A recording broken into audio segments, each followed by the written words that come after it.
le blasphème contre le Saint-Esprit, parce que des gens utilisent une méconnaissance du blasphème contre le Saint-Esprit pour dire que quelqu'un qui est sauvé, qui blasphème contre le Saint-Esprit, va perdre son salut. Ça, c'est un mensonge.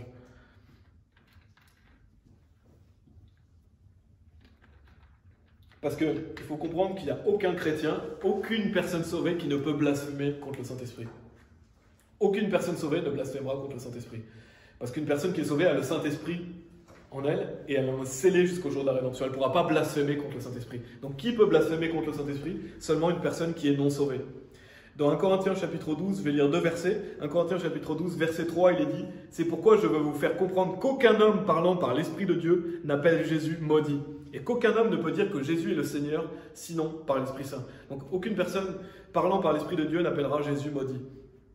Et 1 Jean chapitre 4, verset 6 nous dit « Nous sommes de Dieu, celui qui connaît Dieu nous entend, celui qui n'est pas de Dieu ne nous entend pas. Par ceci, nous connaissons l'esprit de vérité et l'esprit d'erreur. » Donc il y a des personnes qui ont l'esprit d'erreur, les personnes non sauvées. Les personnes sauvées ont l'esprit de vérité. Donc les personnes sauvées ne vont pas blasphémer contre l'esprit de vérité qui vit en eux. Et il y a un troisième verset, que je voulais mentionner aussi, c'est Romains chapitre 8, verset 16, qui nous dit « L'Esprit lui-même rend témoignage avec notre esprit que nous sommes les enfants de Dieu. » En fait, l'Esprit Saint nous rappelle toujours que Dieu est notre Père. Donc aucun chrétien ne va blasphémer contre le Saint-Esprit. Donc un chrétien a le Saint-Esprit en lui, il en est scellé, et donc il a l'esprit de vérité. En fait, c'est que les personnes non sauvées qui peuvent blasphémer contre le Saint-Esprit. Et ce blasphème tel qu'il est décrit, c'était à l'époque de Jésus. On va lire 2 passages qui parlent justement de ce blasphème, pour situer le contexte et pour comprendre qu'est-ce que c'est que le blasphème contre le Saint-Esprit.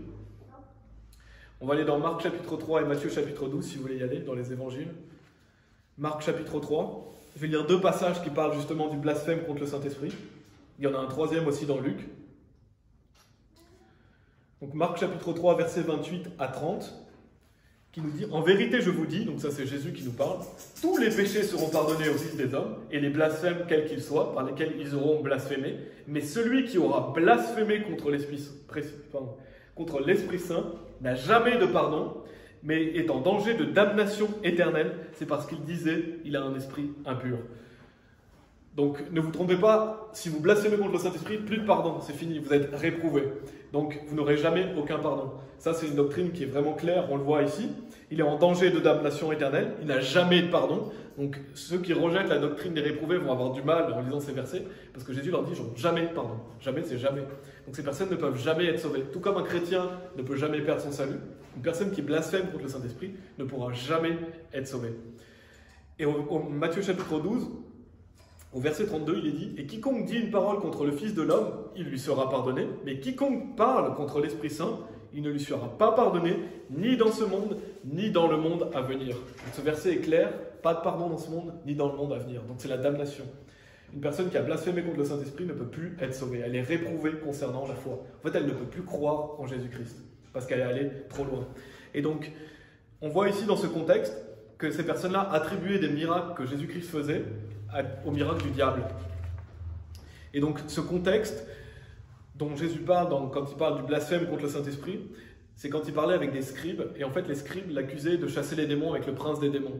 Donc en fait ils accusaient Jésus-Christ de quelque chose qu'il ne faisait pas, et donc ils ont blasphémé contre l'Esprit Saint. Et on va voir dans Jean chapitre 12 aussi, dans Jean chapitre 12, justement, Jean chapitre 12, versets 37 à 40, nous donne un éclairage sur ce blasphème. Il est dit, mais bien qu'il eût fait tant de miracles devant eux, donc en parlant de Jésus-Christ, il a fait beaucoup de miracles devant eux, cependant ils ne crurent pas en lui. Donc notez bien, ils n'ont pas cru en lui, afin que puisse être accompli le propos d'Ésaïe le prophète, qu'il a dit, Seigneur, qui a cru notre rapport, et à qui le bras du Seigneur a-t-il été révélé? Par conséquent, ils ne pouvaient pas croire, parce qu'Ésaïe a dit encore, il a aveuglé leurs yeux et endurci leur cœur, afin qu'ils ne voient pas avec leurs yeux, ni ne comprennent avec leur cœur, et ne soient convertis, et que je ne les guérisse. Donc même s'ils voyaient Jésus faire des miracles, même si le Saint-Esprit venait agir dans leur cœur, ils n'ont pas cru en lui. C'est des personnes qui n'étaient pas sauvées. Là, on le voit clairement, ce n'est pas quelqu'un de sauvé, c'est quelqu'un qui n'est pas sauvé. Parce qu'aucune personne sauvée ne peut blasphémer contre le Saint-Esprit. Seule une personne non sauvée peut. Donc on voit ces individus, ils n'ont pas cru en Jésus. Ils ont rejeté Jésus à de multiples reprises. Ils ont rejeté la vérité. Et donc, comme on le voit dans ces versets, et qu'est-ce qui s'est passé? Dieu les a rendus aveugles. Ces personnes ont rejeté Dieu. Dieu a dit, d'accord, vous me rejetez, je vais vous rejeter. Et il est dit, ni ne comprennent avec leur cœur et ne soient convertis et que je les guérisse. Et un peu plus tôt, il a aveuglé, c'est qui ce il? C'est Dieu qui a aveuglé leurs yeux. Et endurci leur cœur, afin qu'ils ne voient pas avec leurs yeux, ni ne comprennent avec leur cœur. Il est même dit un peu plus tôt, ils ne pouvaient pas croire.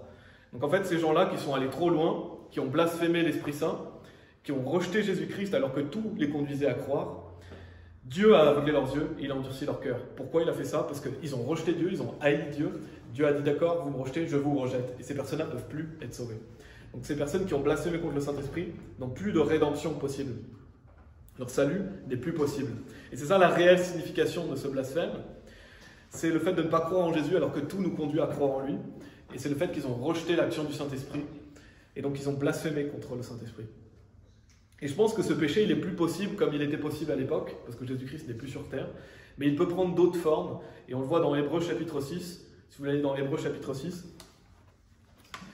je pense qu'il peut prendre d'autres formes, le blasphème du Saint-Esprit aujourd'hui, plus comme il était à l'époque, mais il est possible aujourd'hui, sous une autre forme, de blasphémer contre le Saint-Esprit. En tout cas, c'est ce que je pense.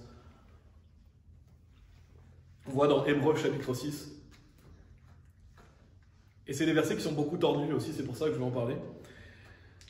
Hébreux chapitre 6, versets 4 à 6, où il est dit « Car il est impossible pour ceux qui ont été une fois éclairés et qui ont goûté aux dons célestes et qui ont été faits participants de l'Esprit Saint », notez bien, ces personnes ont été faits participants de l'Esprit Saint, et qui ont goûté la bonne parole de Dieu et les pouvoirs du monde à venir, s'ils abandonnent, de les restaurer de nouveau à leur repentance, vu qu'ils crucifient de nouveau pour eux-mêmes le Fils de Dieu et l'exposent à une honte évidente. Donc ici, des personnes utilisent ces versets, vous voyez, ils disent, regardez, on peut perdre le salut. On peut perdre le salut parce que si vous avez été fait participant du Saint-Esprit, vous pouvez perdre votre salut et donc vous ne pouvez plus aller à la repentance. En fait, des personnes utilisent ce verset, il y en a beaucoup qui utilisent ces versets-là pour dire qu'on peut perdre le salut. Mais en fait, ici, ça ne parle absolument pas d'une personne sauvée. Et on le voit clairement parce qu'il est dit qui ont été une fois éclairés, et qui ont goûté aux dons célestes et qui ont été faits participants de l'Esprit Saint. Où est-ce qu'il est dit ici que cette personne a cru? Il n'est jamais dit qu'elle a cru. Ce sont des personnes qui ont été éclairées, qui ont goûté aux dons célestes et qui ont été faits participants de l'Esprit Saint. Ça, c'est par exemple une personne, si vous sortez dans la rue et que vous lui prêchez l'Évangile, l'Esprit Saint va venir agir dans le cœur de la personne. On le voit, Jésus nous dit dans Jean chapitre 16 que l'Esprit Saint a un ministère dans le cœur des personnes non sauvées. Elle va être éclairée, peut-être qu'elle va comprendre l'Évangile. Elle va goûter aux dons célestes, parce qu'elle va goûter à cette notion de vie éternelle. Elle a été faite participant de l'Esprit Saint, parce que le Saint-Esprit était dans son cœur, mais cette personne a dit non, je ne crois pas.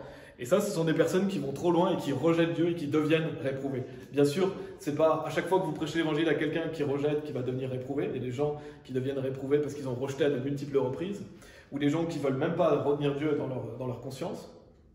Donc c'est pas tout le monde qui rejette l'évangile qui est réprouvé. Ça, ce sont des gens qui vont trop loin. Et donc il est dit, s'ils abandonnent, de les restaurer de nouveau à la repentance. Donc plus de salut possible pour ces personnes. Et ils n'ont fait que goûter, ils n'ont pas cru. En fait, ils n'ont jamais reçu l'Esprit Saint. Ils ont été faits participants de l'Esprit Saint. C'est complètement différent. Quelqu'un qui est sauvé reçoit l'Esprit Saint, il ne peut pas perdre l'Esprit Saint. Là, c'est une personne qui a été fait participant de l'Esprit Saint. Parce qu'elle a entendu la parole de vérité et qu'elle a rejeté la vérité. Et donc... justement, en plus il est dit, voilà, je voulais souligner ça, il est dit, vu qu'ils crucifient de nouveau pour eux-mêmes le Fils de Dieu et l'exposent à une honte évidente. Et on sait que, en fait, ces personnes-là exposent Jésus à une honte. Pourquoi? Parce que la croix, la crucifixion de Jésus-Christ était une honte. Jésus a vécu la honte, pour nous, il est même dit méprisant la honte. Donc Jésus a vécu la honte, il a été humilié. Donc en fait, ce que font ces personnes, c'est qu'ils humilient de nouveau ce que Jésus-Christ a vécu pour nous. Ils rejettent le sacrifice de Jésus-Christ, ça humilie Christ. Et donc, en exposant ainsi Jésus à une telle honte, ben ça les condamne. Parce qu'en rejetant ce que Jésus-Christ a fait par amour pour eux, ça les condamne, ça les damne, parce qu'ils rejettent le sacrifice parfait de Jésus-Christ, tout simplement, en fait. Donc ça s'applique seulement aux personnes non sauvées qui vont rejeter la vérité et qui vont devenir réprouvées. Et d'ailleurs, les personnes qui utilisent ce passage, donc on a vu ce que ça voulait dire, les personnes qui utilisent ce passage pour dire qu'on peut perdre le salut, ça voudrait dire, si on part de ce principe, bien sûr, on ne peut pas perdre le salut. Notez bien, on ne peut pas perdre le salut, mais si on part du principe qu'on pourrait perdre le salut. Donc, quand on utilise ce passage, qu'est-ce que ça veut dire? Ça veut dire que si vous perdez le salut, vous ne pouvez plus jamais l'avoir. Pourquoi? Parce qu'il est dit, s'ils abandonnent, de les restaurer de nouveau à la repentance. Donc, si quelqu'un pouvait perdre le salut, il ne pourrait plus jamais être sauvé parce qu'il ne peut même plus se repentir. Donc, justement, les gens qui croient qu'on peut perdre le salut ici, ils ne peuvent même plus être sauvés s'ils l'ont perdu. Donc, c'est ridicule. Ça serait complètement ridicule parce que la personne gagnerait le salut, elle le perdrait et elle ne pourrait plus être sauvée. Donc ça fait aucun sens, on voit bien que ce passage fait aucun sens pour une personne qui croit perdre le salut. D'ailleurs, la Bible fait aucun sens pour quelqu'un qui croit perdre le salut, parce que c'est une hérésie de damnation. Donc voilà, je voulais souligner ça.